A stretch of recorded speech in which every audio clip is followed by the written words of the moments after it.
30 years ago, I read a book named The Millionaire Next Door. And one of the most important determinants of you becoming a millionaire is your choice of spouse. Think about it, they could make it or break it.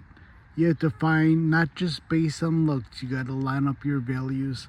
Like, what if you get divorced? They might take half. What if you get divorced twice? They might take half and then take half again. So you have to be really careful. Here are some relationship red flags from my past. Nothing recent, but I hope this helps someone out there. Red flag number 1, 2, 3. If they make a series of changes all at once, one change is okay, but a series 2, 3, 4, 5 all at once, that's a red flag. Like if they start coming home late at night, or start dressing differently, changing their clothes, their haircut, their perfume, really subtle things. I remember a girl I did a long time ago. We were just at a mall. I'm like, why did you buy like a $90 bra? What's so special? Why do you need like to spend $90 on something that could cost 1/4 as much? She's like, I really need it, Mark. You don't understand. You're not a woman. But like, I'm like, I let it go. But like, that was one of the first signs that made me suspicious. The other thing is, watch their best friends.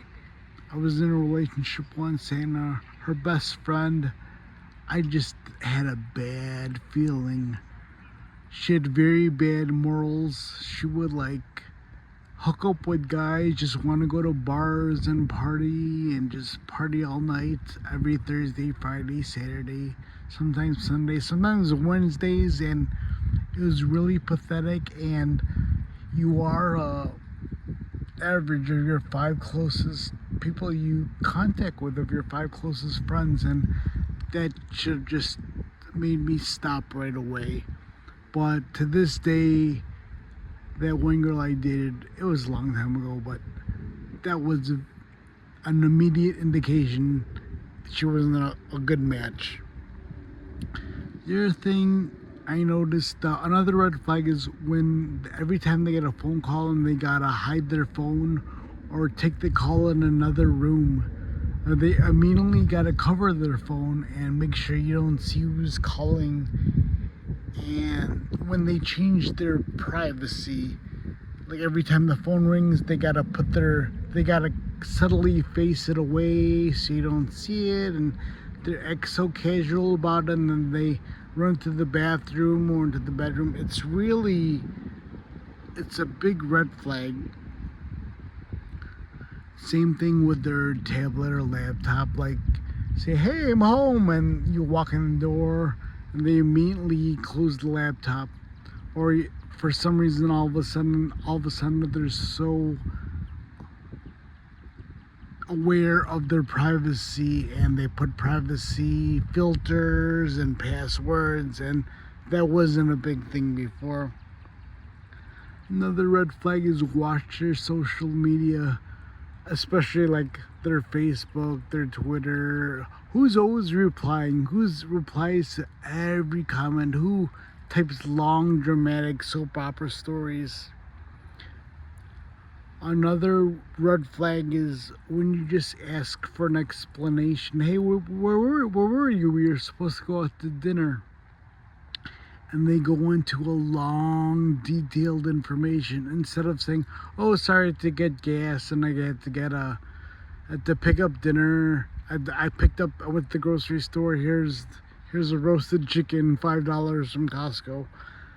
Instead, you get a long, detailed explanation for like 3 minutes. Oh, first I went here, then I had to study here, then I had to pick this up, then talk on the phone. It's like they rehearsed their lie for a long time, and they think they're too smart for you to catch them in their lie. And they think they won't get caught because their lie is so great. But they just get sloppy and lazy over time. Another ex is just comments or comparisons. Like she's like, "Oh, this guy dresses so well, Mark." She didn't say you should dress like him. Like, why do you have to? You said that like twice in the past week, or like 4 times in the past couple months. Or she'll say like, "Oh, this guy went to my high school and he's a model." I'm like, "Oh, what did he model for?" I was like, "Oh, don't worry about it though." But he modeled for like their local like Chevy dealership on the local commercials. I'm like, "That's great." And then they suddenly bring it up again. That's another red flag, especially when they say like mention things twice out of the ordinary and are just really like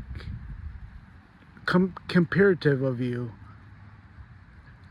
Another thing is when they have sudden intolerance for things. Like I remember once I just always leave my keys on by the front door on the kitchen, and all of a sudden it's like, "Why do you leave your keys there?" I'm like, "Wow!" Like I've always left it there like the past like 8 months, but like, why can't you put it in this bowl as for keys? I'm like, all of a sudden, sudden intolerance for minor things,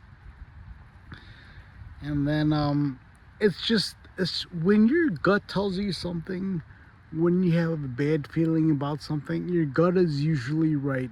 Especially if it's one thing that's excusable. When it's like two, three, four simultaneous things, you gotta worry about it. Especially when she says like, "Oh, don't worry about it. She's just a friend. I'll be home late. We'll do dinner later," and then she doesn't show up later. And then I remember one same ex she showed up, didn't show up for dinner. Like we are supposed to go to late dinner like at 7:30, 7:45. She shows up at 11:15. She's like, "I brought you your favorite." I'm like, "Oh," and she brought me taquitos. She brought me like beef and cheese taquitos from 7-Eleven, like two. I'm like, "Oh, thanks." Like that's really gonna ease things, but just trust your gut feeling. Another one, like all of a sudden was into cars, all these new interests, because the new guy she was into was all into performance cars, and all of a sudden the car that mommy and daddy got for a perfectly fine car, not a performance car, but it was a good solid 4-year-old used car, it wasn't good enough, and she was so upset.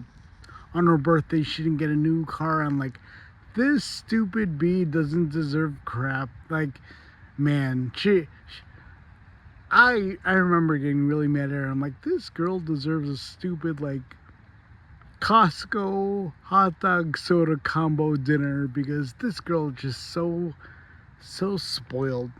But in the end, I'm just telling you, it's not worth your time and your energy. Break up with the person that's showing a lot of red flags and not giving you a good explanation.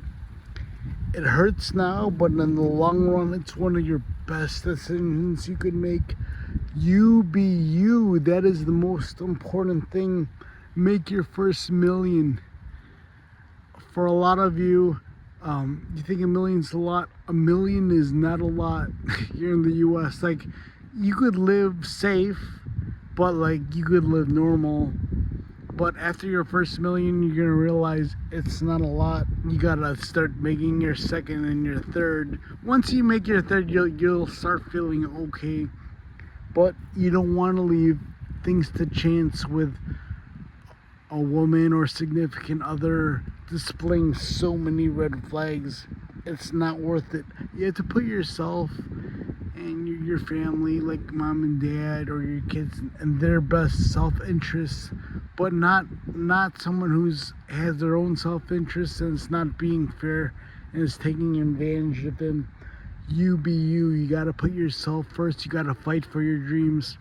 If I could do it, just like a blue collar worker who had a health setback a year ago, who had a stroke, I was just worked I worked like many years in public safety, police and fire academy, at the fire station, then a blue collar job because of COVID, If I could do it, if I could make it very far, if I could make it to like the 84th, 85th percentile, and I'm still growing, you can too. I believe in you. Thank you for your time, and subscribe, leave a like. I appreciate you, and have a great day.